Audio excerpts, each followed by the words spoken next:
You better back it up. What's up? What's up? Exactly. Pussy nigga.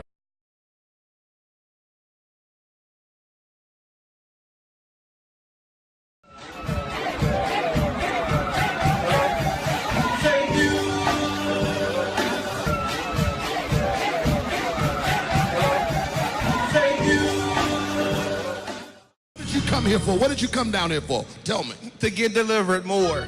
To get delivered. Do you believe that the Lord tonight has set you free? Yes, sir. Turn around and tell those people. Tell them. I'm not gay no more. I am delivered. I don't like men no more. I said I like women. Women. I said women. I'm not gay. I would not date a man. I would not carry a purse. I would not put on makeup. I will love a woman. Now listen to what.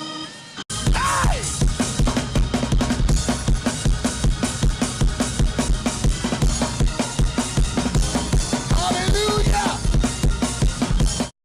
Thank you so much for tuning in today to the Gospel from the Stripper's Pole. What? Thank you so much for tuning in today to the Gospel from the Stripper's Pole. Today we're actually going to speak to you in reference to a forked tongue, right? Tongue, I just don't know what it is, amen? And what the Lord allowed me to see when he was sharing that with me was almost a tongue like a serpent, right? And so it's a regular tongue, but it's split in two pieces. And what we do, amen, because like the word says, our mouth is a deadly poison. It comes to a place where we have murdered so many people with our words. We have murdered so many people with our tongue.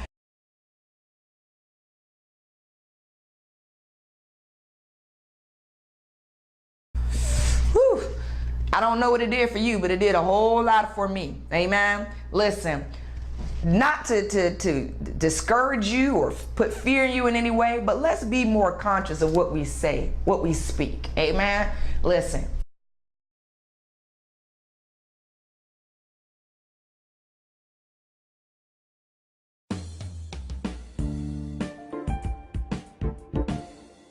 Thank you so much for tuning in today to the Gospel from the Stripper's Pole.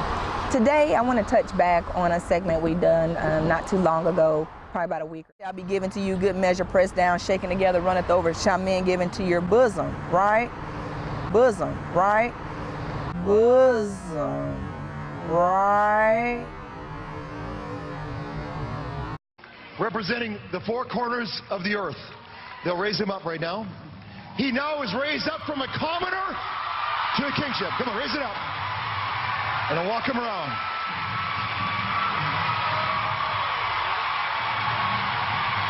Come on!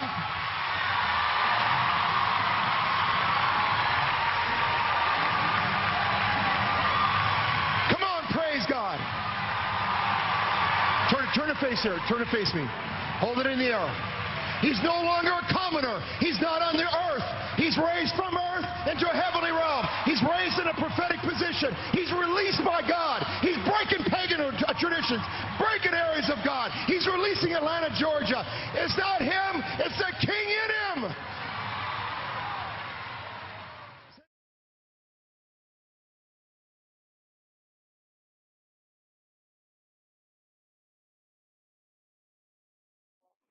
In the news. Unfortunately tonight, I don't have an in the news segment because I do believe that we're going to be in the news here after this particular call, after this particular show. So everybody to sit back and take a listen, give us your perspective on what you hear tonight, what you think about it, and just let us know. Tonight, Ms. Joe, we are in for a surprise. We have an illustrious guest with us this evening. He is a gentleman that I have known for over 20 years. We go back to our college days together. Some protests, of course, some championing the causes of those in the community and those that cannot champion for themselves. He has been a interesting voice in the community, and one that has met the community with some jeers and gasp, and others that are like right on with closed fist in the air, saying, you know, right on, brother. So I would like to introduce to everyone, Dr. Michael D. Carroll. For some that know him, he is a celebrity in his own right. You either love him or hate him. So at this point, I want to bring on Dr. Carroll. Dr. Carroll, good afternoon or good evening. How are you? Hey, what's up, man? What's up? What's going on? What's going on? Good. Glad to have you on here. Once again, say hello to Miss Joe. Hey, how you doing? How you doing, Mr. Joe? Fine. How are you? All right, I'm doing fine. Good. Dr. Carroll, as I stated earlier, we have known each other for quite some time. Right. And in that time, I've known you to be a staunch critic and voice for various causes, some understandable, some not so understandable. I have heard your diatribes and tirades described as dogmatic, a demagogue, a hater, a hate-monger. So tonight, what I'd like to do is allow you a platform to basically tell your side of the story and tell what's going on. It's just an announcement of you coming on. I've had several people that have said, I don't believe you're going to have him on, but I've also had some people saying, man, okay, I can't wait to hear this guy. Oh, so, wow. I kind of want folks to judge for themselves. So this evening, I wanted you to talk about three different things, and real quick, what I wanted to do is get you to just give me some brief snippets on three different issues that I want to discuss tonight. Then we'll get into some questions. Okay. You can take them in order. You can go out of order. It doesn't matter. I want you to talk about black women because you've been very vocal about black women. Okay. I also want you to discuss the black church. You've been equally as vocal about the black church. And I want you to discuss briefly black leadership, if you will. So for the first couple minutes, I'll give you the floor and let you take it. So by all means, Dr. Carroll. Okay. Well, I think when you look at black women, modern day black women, you have to gain the understanding that, you know, black women are in a horrible condition, and I would venture to say 90% is self-inflicted. They have fallen to the bottom of the dating food chain. Nobody wants them. And this is not only for the women black women that you may find in the hood, so to speak, or uneducated. I'm talking about college-educated women, you know, professional black women, you know, have their own home, own their own cars, make their own money, but nobody wants them. And that's a serious question that the black community has failed to address. And like I said, 90% the reason why they're unwanted is self-inflicted. Now, when you deal with the black church, which also, you know, it's just so interesting that you throw the black church in there because she's a co-conspirator of the death of the black church. Now, you know, the black church is in a horrible condition because you have bad leadership. You have guys who haven't been called. You have guys who are only interested in robbing and making money or sleeping with women, and in some cases sleeping with men. And then when you bring the black woman and throw her into that mix, she becomes a co-conspirator. She's an enabler. Because of her inactions or actions, she has allowed black pastors to get away with some of the filth that they get away with. And then when you go and deal with black leadership, I mean, that's actually a moron because it doesn't exist. I mean, it's a shame that when you talk to the average person who's well-educated or well-read and you ask them who their favorite black leaders are, they got to go to people that have been dead 30, 40 years. Because on the political scene, educational scene, social scene, there is absolutely nobody. Nothing. Louis Farrakhan, Jesse Jackson, Al Sharpton, there is no difference between them guys. They're all one and the same. They're cut from the same cloth. They've been pimping black people for the last 30 years, and I'm wondering when black people will open their eyes to see it. Okay. Well, thank you for that. I wanted you to touch on those three things briefly because I know we're going to have some questions. And I know Ms. Joe's going to jump in there. Ms. Joe, do you have anything real quick? And before you answer, let me say, for those out there listening, if you have a question or comment for Dr. Carroll or you just want to chime in, by all means, you can call in. The number is 646, the area code, 716-5513. Just follow the prompts there, and we'll take your question or your comment. Ms. Joe, what do you think? Okay, Jay, my only comment that I have at this time, as far as a co-conspirator, Mr. Carroll, I would like to say for there to be the word co in there, that would mean that it would take two. So my question to you is, how can the brunt of the blame be placed on the black woman if it definitely takes two in order for there to be any downfall of the church, as you so eloquently put it, if there's any cheating or anything of that nature going on? How does the brunt of it fall on the black woman if it takes both her and the black man? Well, I mean, I think that anybody that has an understanding of the black church would have to agree that 75% of the membership is female. So when you look at the black church stays afloat off of the money donated to it by black women. And if black women would close their pocketbooks and close their legs, a lot of immorality, a lot of sexual immorality and sin that you see taking place in the church wouldn't exist. So now it's not that hard to figure out when you think about it, and you look at, like I said, 75% of the membership is female, but they only account for some 3% of the leadership, and they're okay with that. So when they allow these types of things to go on by not taking a stand, by not questioning these brothers, by not demanding accountability from these brothers, she becomes a co-conspirator. She can't sit back and criticize this brother now because, after all, she knows he was married. Hell, she sees his wife every Sunday. So how does she wind up in the bed with this guy when she sees his kids running throughout the church and talk to his wife every Sunday? No, she is a co-conspirator. She must brunt equal blame, just like that worthless pastor. You know, this is me again, when you talk about black women in that vein in the church, you know, and let me ask you, are you a Christian? Am I a Christian? In the sense of a believer of that Bible and the follower of Christ and all the tenets that go along with quote unquote institutionalized Christianity, no.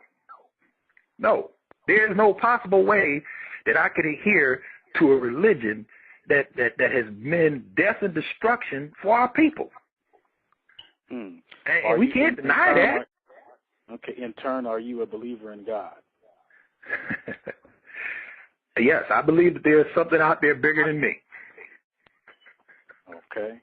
Well, you know, the tenets of Christianity and those that believe in God, one of the tenets being forgiveness and the opportunity to turn yourself around. So, painting such a dismal picture of black women, do you believe that they can turn themselves around? Do you believe that professed or so-called Christians or Christian folks can turn themselves around and become productive, God-fearing, community-involved, proper folk, or is it just something that's done away with, and there's nothing that's going to help them, and that's just their lot? Well, I mean, I think that when you look at black women, I mean, I think the horse is out the gate, no pun intended. It's pretty much done. It's a done deal. It's a wrap. It's over. I mean, most of these sisters are intoxicated off of materialism. They're intoxicated off of positions. They're not politically astute. You can't hold a serious conversation with them. What do you think of this? Well, for one, I think it's impossible to look at anything from a one-sided view, because if you say co-conspirator, if you just said that the black woman was the conspirator, then that would say, okay, well, this is where I firmly stand. But to say co-conspirator, I'll go back to that and say it definitely takes two. No, I won't condone under any circumstances someone stepping outside of the boundaries of their marriage, a pastor stepping across the borderlines of just pastoring a church to now kind of trying to lure women in and using his pastoral powers, I guess, to basically apprehend a woman. At the same time, I don't think that there's a way to say, okay, it's just her fault or she's the brunt of it. Now, as far as saying the women hold 75% of the church, I would like to know where those statistics come from. I know we've talked about it many times. When you think about statistics and their viewpoint, you have to first consider where those numbers come from. Is this a number that's made up? Is there a resource where you can find these numbers? Yes, we know for many years women have outnumbered men in the church, but it definitely depends on the church. For one, it's not saying all churches. I don't know about 75%. And I also can't say that her money that she's using to tithe to the church has anything to do with whether or not she has any dealings with the pastor or anyone else in the church who is inside the grounds of a marriage. So I feel like his ground points are definitely shaky at this time. Dr. Carroll, we do have you back on the air. Would you like to respond to Mr. Joe's statement? Yeah. I think Ray Charles could see that the black church is overly populated with black females. I don't think it takes a college degree to look at that and figure that out. Black men are not there. Now, if you want to dispute 75%, that's fine. You could dispute 75%. But at the end of the day, what you're going to have to come to terms with is that the black church is dominantly and overwhelmingly fulfilled with black women. And nobody can dispute that. Now, when you talk about the reason and how the church stays afloat, it stays afloat off of the money that she gives. And this is just not, you can go across the board. You can go south, east, and west. In any denomination, you're going to have an overwhelming majority of the members in that church are going to be females. Black men are not in the church. And there's a reason why they're not, but and I imagine we'll get to that later. But, I mean, if you want to dispute whether or not this woman is a co-conspirator, it's real simple. It's not that hard. And here's how you know she's a co-conspirator. The black church is dead. Now, that may come as a shock to some people. That may surprise some people, but the black church is dead. Socially, she's dead. Morally, she's dead. Spiritually, she is dead. And the reason why she's dead is not because I say she's dead, because the people that she's supposed to be caring to are spiritually, morally, and socially dead. So it's not me that's calling them that. It's the condition of the people that calls them dead. So, and nobody can deny that. Look at black folks. Are you serious? In any black community, you have over 150, maybe even more churches standing on each corner, a cheap crackhead. And then look at the conditions in those communities. You can blindfold yourself and walk down the street. You're gonna bump into a black church. But look at the community. So if the church is dead, the question obviously has to become, who killed it? And we know who killed it. First of all, men who weren't called to preach set themselves up as hirelings and pastors, and that has been enabled by black women. So therefore, at that point, when she enables this guy to pull the chicanery and the trickery and the skullduggery that he pulls, she is an enabler, she is a co-conspirator, and the blame falls right on her just like it falls on him. When you say the church being dead, you know, when you talk about something dead, at one time it meant it was alive. So there was a point in which I'm assuming that the church, quote unquote, was alive. Tell me what that point was. Tell me at what point did that stop? And you can give me a timeline. You can give me what was going on at that particular moment in time or in that particular dispensation. But explain to me in your words, where do you think it went wrong? Well, I think that any time the church, obviously, when you look at our ancestors and you look at what they had to endure, you know, slavery, you look at Jim Crow, legalized segregation, Reconstruction, the black church was a focal point of those black communities. The black church was there actively involved. You understand what I'm saying? Hello? Yes. Go ahead. Okay, yeah, the black church was actively involved. The black church was involved in those communities, and this is the reason why when the Ku Klux Klan wanted to attack the black community, they burnt the black church. Now, did they burn it because they wanted to roast marshmallows? Of course not. They burnt the black church because that black church stood as a symbol to the very heart and life vein of that community. Education came out the black church. Business out the black church. You could go to the black church. It healed people. It wiped the tears from our eyes during some of the bitterest times in this nation's history. So when Ku Klux Klan wanted to get at black people, they burnt that black church because that black church stood as a beacon of light and represented that black community. Now, today, the Ku Klux Klan would be asking y'all to build black churches because this modern-day black church serves as a beacon, a monument of spiritual and religious failure. And if you want to start at a look at a starting point of when the decline of this institution took place, when black folks climbed into the bed with white liberals, right around the 60s, when white liberals began to have influence in the black community, because think about it, historically the black community has always been a conservative community. Historically, we've always been conservative, you know, but then all of a sudden something changed. And when the 60s came along with this love generation and you could do what you want to do and, oh, don't condemn him because he's gay, he was born that way, this political correctness, and for the life of me, I can't understand how a church can preach the gospel and be politically correct. They're diametrically opposed. And when you had that take place, you had the beginning of the end for this black church, because now you have guys who stand up in the pulpit and tell that church, listen, I have a baby outside my wedlock, outside my marriage. And then you have people sitting in the pews saying, oh, that's okay, Pastor.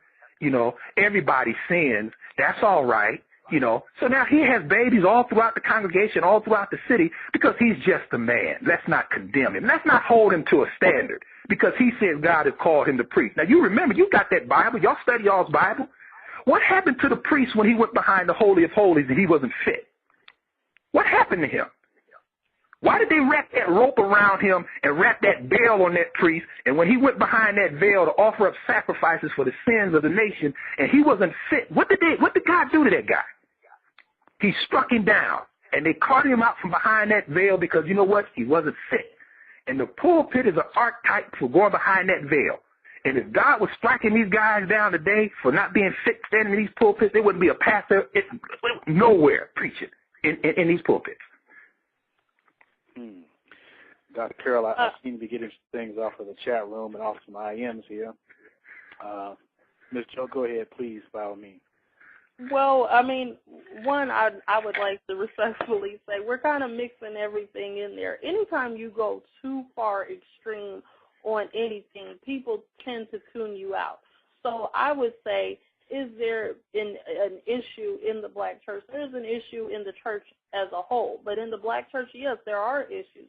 Yes, you do have infidelity. Yes, you do have adultery. Yes, you do have those sins that are going on. However, I don't think it is completely ridiculous to say that the brunt of it lays on the black woman because she makes up a large portion of the church. And the numbers are important, because if you can't tell me what amount or what percentage she actually makes up, then you can't actually validate your viewpoint stating that she's the brunt of the co-conspirators that helped bring the... You know what? That is absolutely... Also, I'll let you speak. Just one moment. Also, having that said, not just saying that I believe that's false, saying that she's the co-conspirator. I know there are many pastors out there that definitely take advantage of their powers as a pastor, but there are some good pastors. Just like there are some women that may go after the married men or the pastors or the deacons. It definitely takes two. So it is completely ridiculous to say, hey, it's this woman because she makes up the brunt of the church. That's like so that would be like Adam saying, hey, Lord, oh, no, actually he did. Hey, this woman that you gave me, we can't blame our faults on other people. And then my question to you as well, you're saying the black woman, the black church. So what is it actually that you stand firm on? Are you just going to completely, if you were to date, would it be completely outside of your race because you're saying that the black woman is no longer has value, no one wants her, she's deemed unnecessary? So, That would be my question to you. What you stand firm on as far as religion or as far as what a woman should have of value? Should she be outside of your race, or do you just want us to be stronger as a people? Okay, now, if I'm going to answer these questions, and I don't have no problem with you disagreeing with what I'm saying, it doesn't bother me. But, I mean, you know, let's try to cut it down, because you asked me a lot of stuff in there, and I'm going to try to get to all of it. First of all, you sit there and you ask the question talking about being extreme. I don't know if you've just been beamed in from Mars or whether you've been living for the last 40 years, but the conditions of black people are extreme. We are at the point where we are close to being extinct. You're talking about a people that's on the cusp, you know, of extinction. Have you looked at the conditions of black people? And you want to talk about extreme? Yes, they're very extreme. And you can't solve extreme problems with moderate solutions. You can't deal with extreme problems being politically correct. You can't deal with these problems if you don't want to offend people and tiptoe around, not stepping on their toes. Now, again, like I said, if you want to sit back and debate the percentage of black women in the church, you do that. But I don't think anybody that you ask would disagree with the fact that the black church is overwhelmingly populated with black women. That's Ray Charles could see that. That's not hard to figure out. So now, and then when you say that, and I don't mind you quote me, but when you quote me right. I didn't say the black woman took the brunt. I said she is a co-conspirator. And based upon that definition means that there's equal blame between her and worthless pastors. I did not put more blame on her. I said now she's overwhelmingly keeping the church afloat because she's paying her money and she's opening up her pocketbook, and in some cases she's opening her legs. So I don't have no problem you quote me, but I just want you to quote me right. Now, as far as dating, that ain't even an issue. Why does that always have to be an issue when you want to talk about the issues that are prevalent to black people or the church? It always has to come down to just because you're saying something that some people may perceive as being hard against black people, all of a sudden you don't want to date black women. Listen, I have no problem with dating black women. But the fact of the matter is that you can't hold a conversation with them. You can't discuss politics with them. You can't talk about geopolitical issues with them. You can't talk about things that matter and of substance. Now, if you want to talk about Monique or who had on what on the red carpet, or if you want to talk about some other buffoonery or foolishness, then you're right at home with them. But you can't take her and sit in a coffee shop and have a serious conversation as a black female as to why your first black president will not nominate a black woman for the Supreme Court. And you can't have that conversation with no black woman. And this is an issue that black women should be incensed over. But you know what? You don't hear nothing from them. Because you know why? They're too busy trying to defend the fact that they helped murder this black church.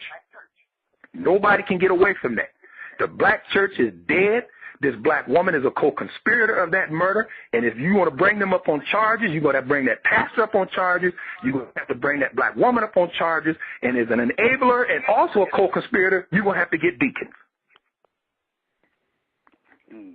We have our chat room is on fire right now, and our IMs, I can't keep the IMs off my computer screen. We have comments that range the gamut from Mr. Carroll being insensitive, being ignorant, to do you probably date white women? No black women will date you, and we are getting these comments from Toledo, from D.C., from it's about pretty much, and nobody from the West Coast has chimed in, but the East Coast seems to have a lot pretty much now. So let me answer that. Can I answer that? Can I say something about that? Before you answer, hold on. Let me deal with that. Let me deal with, and see. Listen, I understand that. I have very thick skin. I'm not new to this. As Andre, you can attest, I'm not new to this. I don't have thin skin. I'm not saying you like either one of you or any of your listeners, but I'm not easily offended by this. So if somebody say, well, you just mad, or what black woman hurt you, or you, how can you talk about black women like that, and your mom is black? That is so insane. It's insane, because if anybody cannot see the difference between our mothers and their generation and this current crop of black females today, then, I'm wondering what they're smoking. This woman she is what she is. She has fallen to the bottom of the dating food chain, and like I said, 90% of it is her own fault. Ms. Joe? Okay, well, for one, you know, I respect everyone has their own personal view. I would have to ask Dr. Carroll, my reason for bringing dating in, actually, there was, you know, an underlying issue. If you feel like she's worthless, if you feel like she has low value, low morale, low self-esteem, she doesn't have substance, she's not educated enough, then how could you look to her and say, oh, this is someone that I would consider? I mean, that would be like, okay, well, I'll just settle. I know that you're not worthy of me, but I'll just settle and be with you. And then the reason why someone would bring your mother in or anything of that nature, because either you're going to date someone twice your age who's about 80 years old, or you would have to look at a woman and say, you know what, some of them may have low morale, but there is someone worth it. Some of them may not be as educated, but there are some who definitely have deep roots of education. They may have their PhDs, their masters. They may be as equally as street smart as they are book smart. So I say people tend to tune you out when you get too extreme. If you say there's a problem in the church, the reason why I asked about the numbers, once again, is because I'm not stating, yes, anybody could go to church, as you put it. Ray Charles could go to church and see that the women outnumber the men. But having that said, just because the women outnumber the men, for there to be the co-conspirator, and you keep saying the women, the co-conspirator means the church as a whole needs work. The church as a whole needs to be more educated. The church as a whole has things that has challenges. So one would more respect or more be willing to hear your viewpoints if that was, you know, how you were presenting this. But you're presenting it as you're pointing fingers. And usually when you point fingers, there are three pointing back at you. What is it that you have? How do you feel about yourself as a black person since you are attacking other black women and the church as a whole? You know, Joe, that comment, I don't even think is fitting in such a serious discussion. You know, that comment I would relegate to the playground.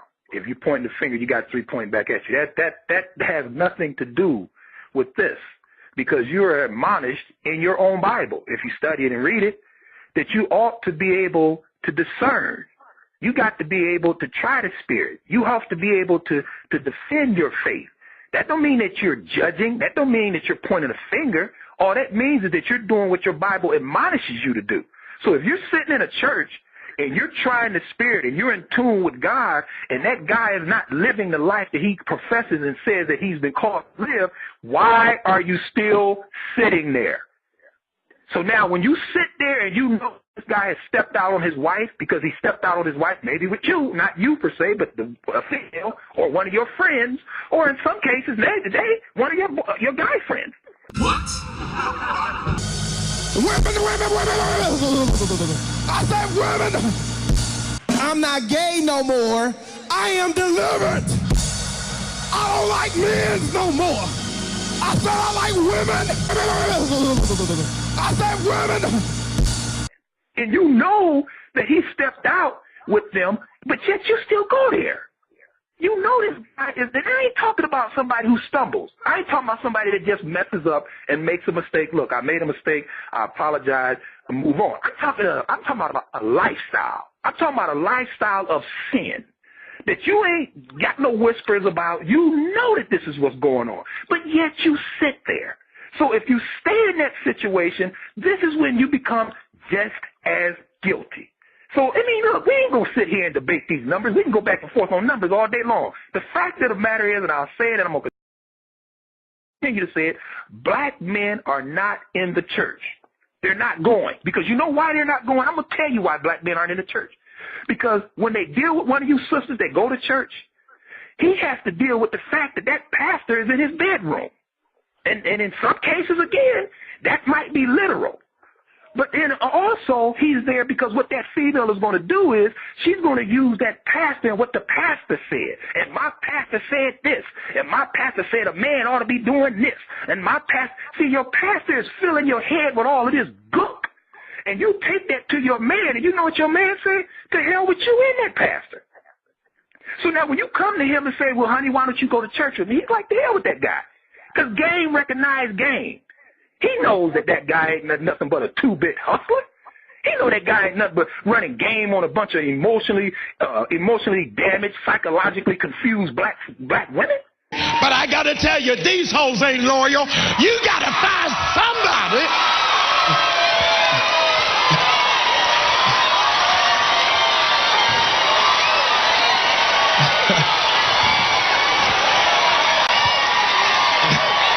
Okay.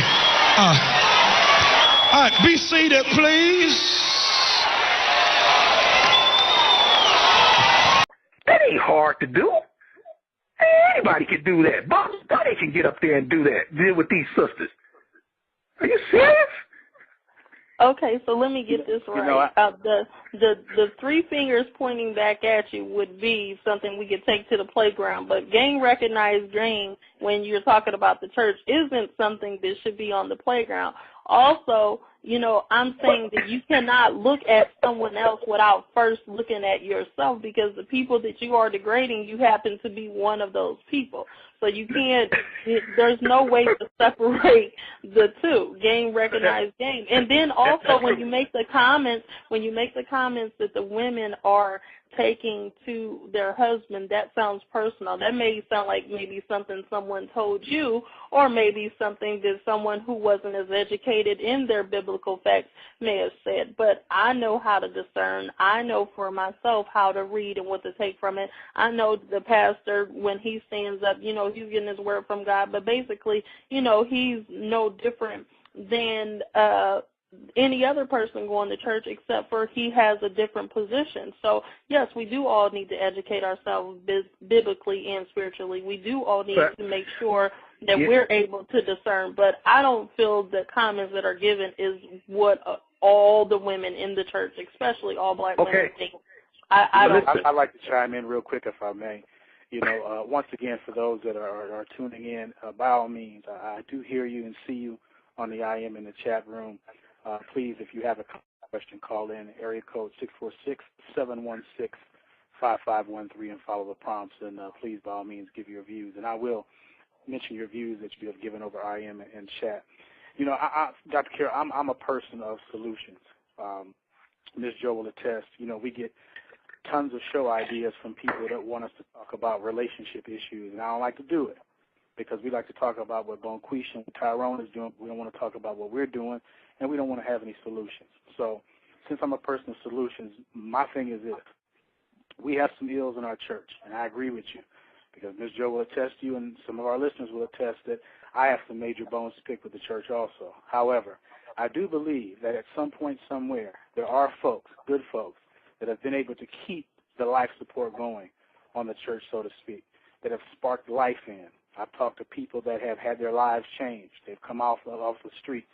I've talked to women that have been lost and out of touch, unaware, unsavvy, and because of giving themselves, giving their lives over to God and becoming a part of a ministry, they have actually turned themselves around. And I give them credit for that, But with all of this that has been said, with all of your diatribe that you have given us, with every thought and nuance that you've conveyed, my question is to you, what is the solution? I refuse to believe and accept that it's just a dire strait, that there's nothing else we can do. I also want to know, and I'm not going to load you, but I also want to know what brought the men out of the church. Was it exclusively the pastor? Because I believe that as a people, we were really done bad. We were really sold a bill of goods. We were really, downtrodden throughout history as black folks, as African-American folks. And I believe that in church, which is one of the institutions that, we kind of, self brought up, I do believe that we kind of suffer from some of the ills that were taught to us and given to us, and some of the things that we were relegated to. Like, we weren't given the best meat on the pig, so we were given chitlins. So now we make some something that we can eat. I think we have done that a lot of times with some of the things in church. However, I do believe, and as a Christian man, because I believe in the Lord, I love the Lord, and I will continue to do His will. I've been called to the ministry, and I'll go to bat, and I'll go tooth and nail until my grave, acknowledging and believing in Christ Jesus, Lord and Savior. But what can be done? Well, someone as astute as you, what can be done? What is the solution?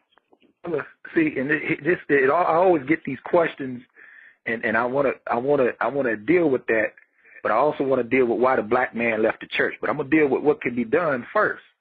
And see, and this is the problem whenever you address something, until the alcoholic can actually admit that I have a problem, you can take him and you can chain him at AA meetings. Ain't gonna do him no good. Until the person strung out on crack or drugs, until they can actually admit, you know what, I am a drug addict and I need help, you can stick them in Narcotics Anonymous. It ain't gonna do them no good. People have to come to terms with the fact that there's a problem. Now, just going to and saying, well, yeah, there's some things wrong with it. No, there ain't no some things wrong with the black church. The black church is dead.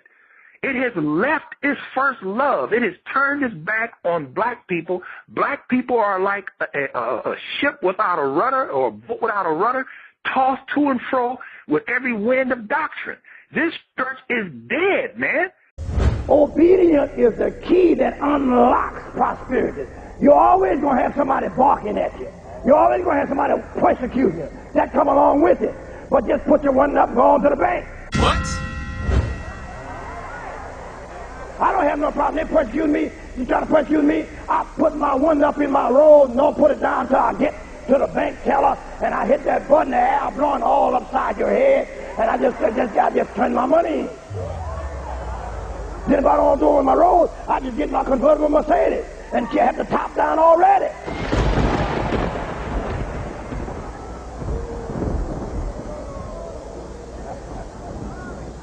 Now you can't handle that shit, bro. What? Yes, I got a $16,000 dog. What? Yes, I got a $16,000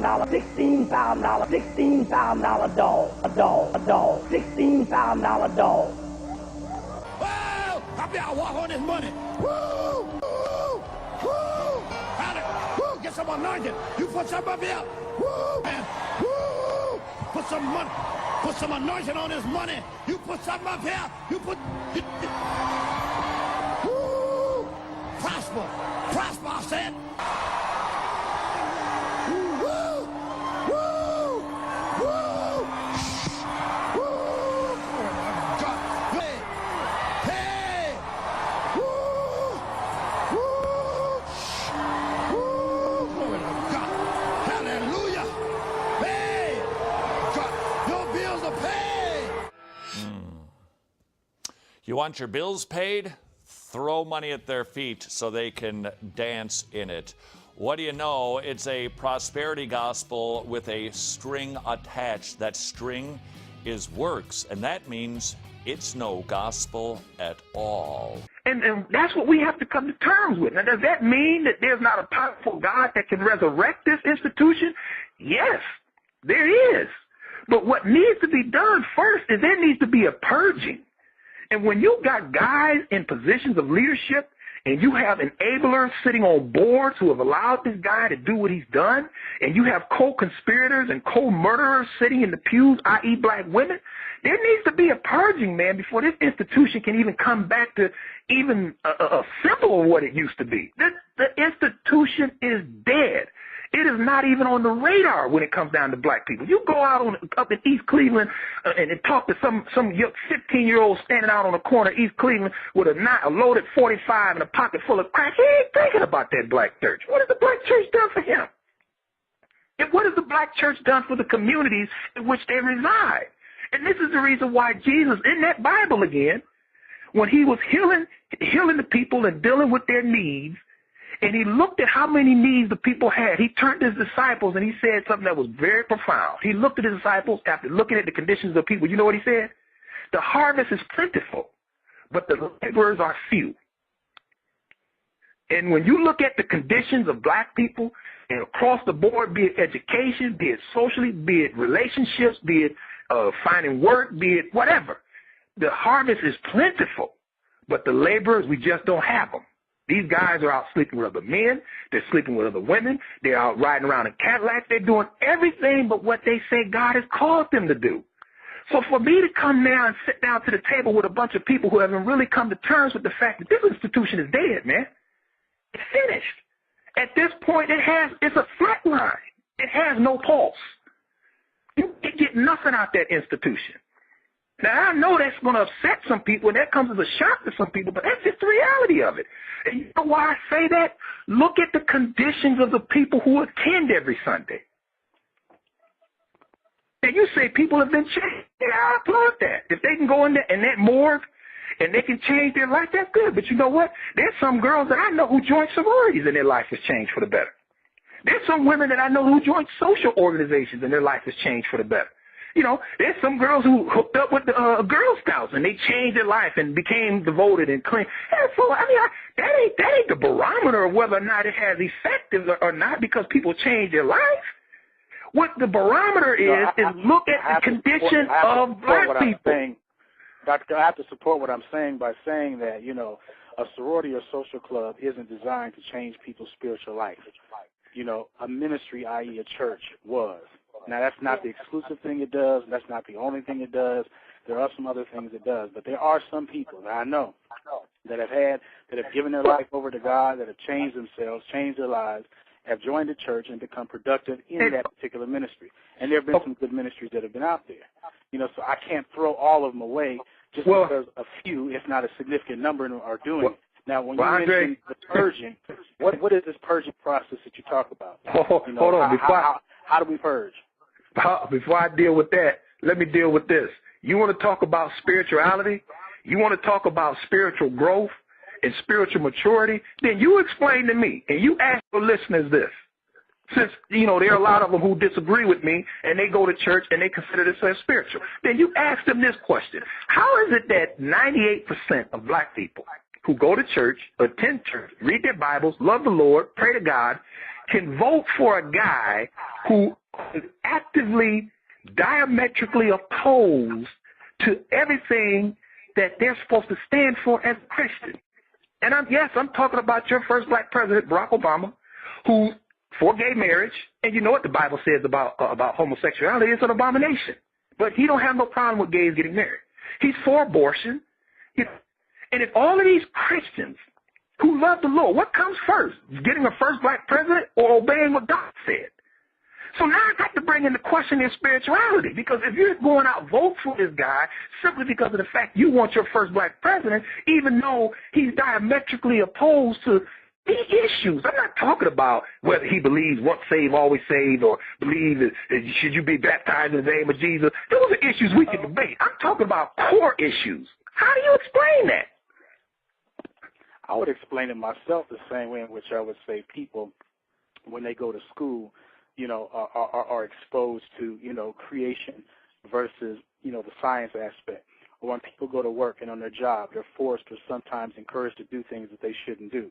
I don't think any of us that leave the house in the morning is not exposed to something that we shouldn't do or goes against our moral fiber.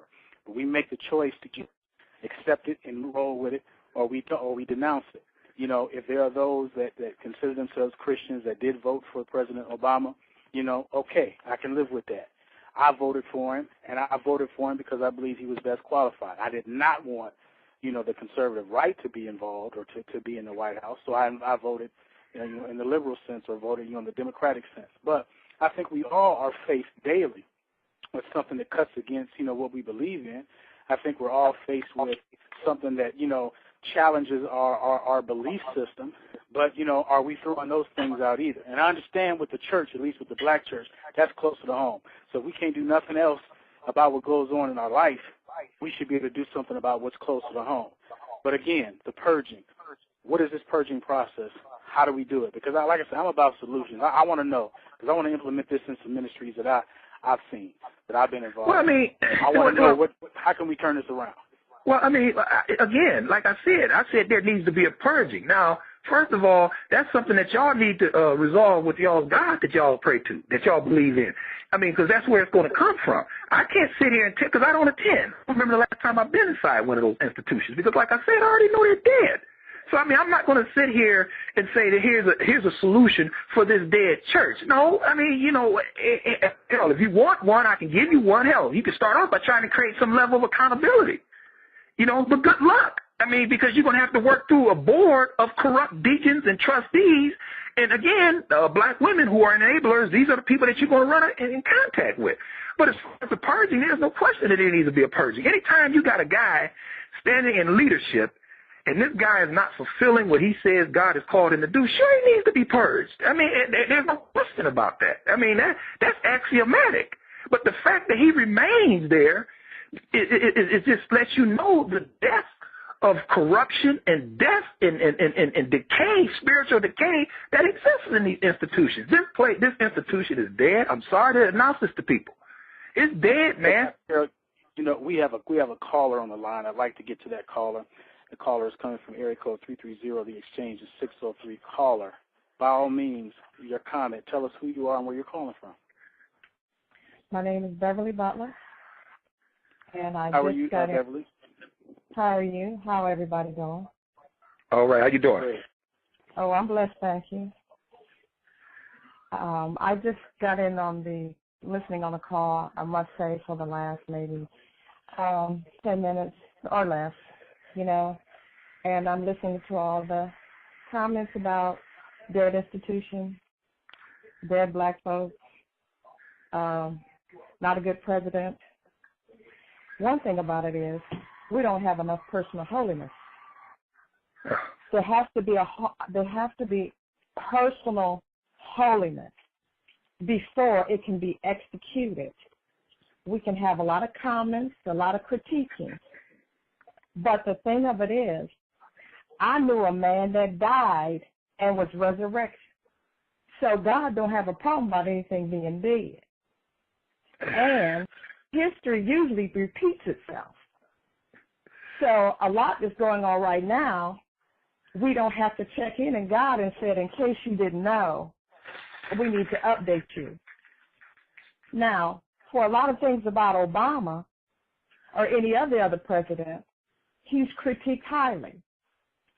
A lot of the things that is being said about Obama, a lot of people didn't have the wherewithal or the zeal or even cared about any other president and spoke out as much. That's including white, black, Tea Party, or whatever. He's critiqued on his thoughts before he ever speaks them. What? So everybody is harder on Obama because generally when you go to a bush country or forest, you usually have to have a machete. And if anybody had made a trail, one would know that somebody's been here before we have. So a lot of times when you go through, you get the first mosquito, you get the first snake, you get the first everything before it's chopped down, and a lot of things you don't even get to see until it is cleared, with mistakes as well as successes.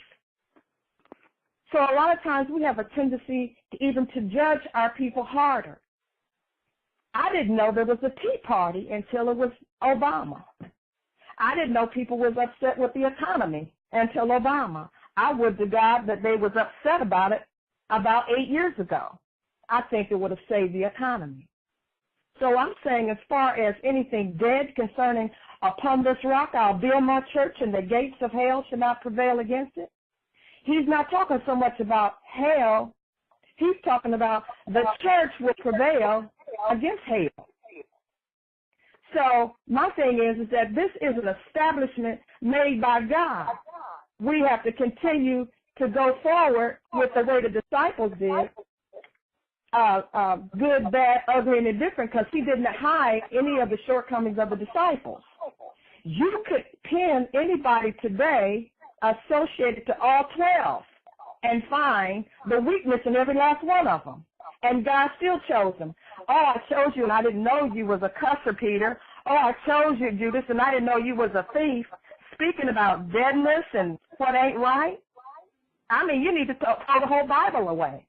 And you can't throw the Bible away without throwing the church away. So if you're going to ditch the church, there ain't no black church, white church, or whatever. He said, upon this rock I'll build my church. So if you're going to ditch the church, then you need to ditch the Bible.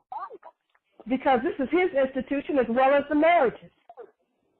And because when people don't want to do the way they want to do or be co-signed by it, we want to ditch it, or we have a higher authority of it, or an opinion. But there's already a standard met. We don't have to look for a standard, we have it. So what we have to do is we have to have a personal holiness before we go out our doors in order to execute it. Ms. Butler, I want to thank you for your comment. Our time is drawing nigh. This has been one of the fastest hours that we have had. I really appreciate your comment. Thank you so much for dialing in and chiming in. We are going down now to the last of our show, and I want to begin wrapping up, and I want to give Dr. Carroll a chance to give us 30 seconds and just kind of send us out. Ms. Joe chime. Okay, well, brother, I mean, that I got to say something about your last caller. I mean, that's case in point of what I'm talking about when I talk about the black church and how it has failed black people politically, socially, economically, spiritually, most of all spiritually. The black church has failed. And whenever you got black people who are politically unaware of the ebb and flow of what's going on politically, I mean, that's the church's fault. I mean, the church, you let the people come in who's running for office. You let them come in, you let them kiss a few of your black babies, hand out some candy, but you won't politically educate your people, and that's your job as a leader. So, I mean, again, when you hear that kind of talk, it just lets you know it's failed, man. And I'm sorry I know that upsets people. I know people don't like that. I know that they disagree with that. But when you look at the overwhelming conditions of black people across the board, it's not that I'm saying it's dead. The conditions of black people say it's dead. Okay, I appreciate that. Ms. Joe, quickly before we get out of here, your final thought. Okay. I would just like to add in, I will agree on some points that, yes, we do need to work together as a people. Yes, we do need to strengthen our black church, our black leaders, etc. But just as, he keyed in on, Dr. Carroll, you keyed in on the president. It's not, some that did vote for him because he was black, some did vote for him because he was the first black president, but some actually voted for him because he was the best suited person for the job. And I would rather take him any day than over his running, the running mate. So, just like in the church, you are going to have some weaknesses in the church. You are going to have some issues and challenges, but you will also have the strong black churches. You will also have the strong contributors to the communities, the strong educators of our children. So I will not for any reason take a stand upon my president, upon our pastors, upon those who are actually standing on their posts to do the job they were called to do. Dre, the rest is on you. Thank you, Ms. Joe. Again, thank you, Dr. Carroll. I appreciate it. I really let our time get away from me today. There's a lot of things that I wanted to say, but I wanted to give Dr. Carroll ample time to espouse his views and Ms. Joe to rebut. We definitely have to have a part two, and I think the next time I would definitely be a bit more vocal.